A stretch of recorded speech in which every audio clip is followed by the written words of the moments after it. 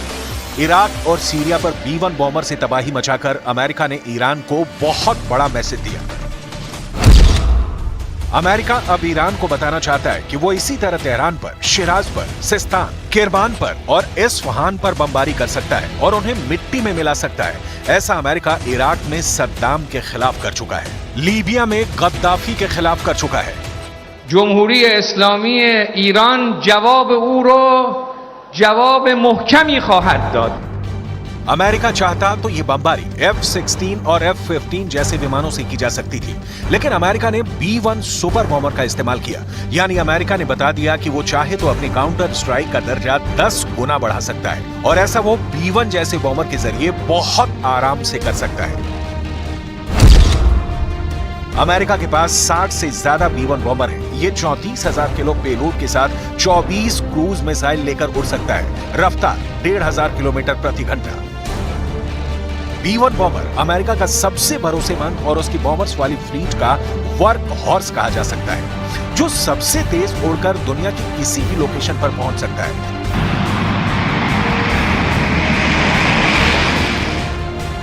यह ऐसा काला दैत्य है जो अकेले दम पर कई मोर्चों पर ईरान की ताकत को एक झटके में खत्म कर सकता है। अमेरिका की बॉम्बर वाली ताकत भी आपको दिखाते हैं, क्योंकि ईरान के खिलाफ तनाव का लेवल अब बाइडेन की नाक से ऊपर जा रहा है। ऐसे में सवाल है कि क्या वक्त आ गया है कि अमेरिका अपने सबसे खतरनाक बॉम्बर्स को सबसे बड़े मिशन के लिए तैनात करने पर मजबूर हो जाएगा। B-1 से बमबारी करके अमेरिका ने दिखा दिया है कि वो ऐसा करने से हिचकेगा नहीं। सवाल है कि क्या अमेरिका वाकई नया युद्ध करने के लिए तैयार है? क्या वक्त आ गया है कि अमेरिका ने जो गलती यूक्रेन को लेकर की है उसे ईरान के साथ नहीं दोहराएगा, यानी वो खुल्लम खुल्ला जंग करेगा? अमेरिका के कौन कौन से बॉम्बर किसी भी वक्त किसी भी डिप्लॉयमेंट के लिए तैयार है, ये भी देख लीजिए। B-52 को देखिए, अमेरिका का सबसे पुराना लेकिन सबसे खतरनाक बॉम्बर। जब ये रनवे पर चलता है तो और ज्यादा विध्वंसक नजर आता है।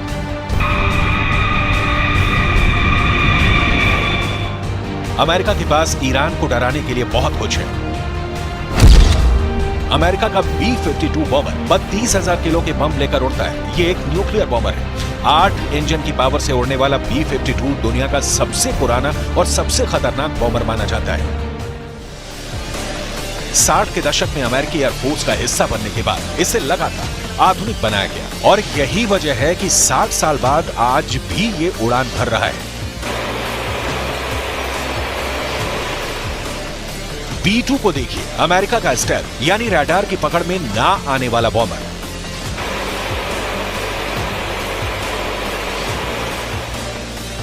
और B-1 को तो आपने देख ही लिया है। अमेरिका के सुपरसोनिक बॉम्बर को कुछ ही घंटों के नोटिस पर दुनिया में कहीं भी मिशन के लिए भेजा जा सकता है। अमेरिका और ईरान के बीच तनाव इस लेवल पर पहुंच चुका है कि डर है कि एक नया खाड़ी युद्ध बहुत जल्दी शुरू हो सकता है। इसलिए सवाल है, क्या इराक और अमेरिका के बाद अब ईरान और अमेरिका की जंग होगी, और हुई तो इसका दायरा कहां तक फैलेगा? अमेरिका और ईरान का युद्ध क्या वर्ल्ड वॉर में तब्दील हो सकता है?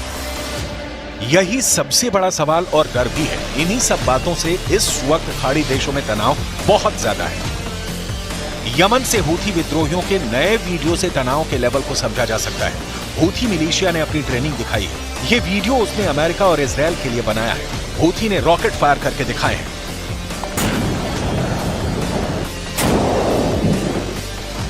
हूथी ने अपने ड्रोन उड़ाकर दिखाए हैं। हूथी विद्रोहियों ने दिखाया है कि उनके बम कितने सटीक तरीके से निशाने पर गिरते हैं।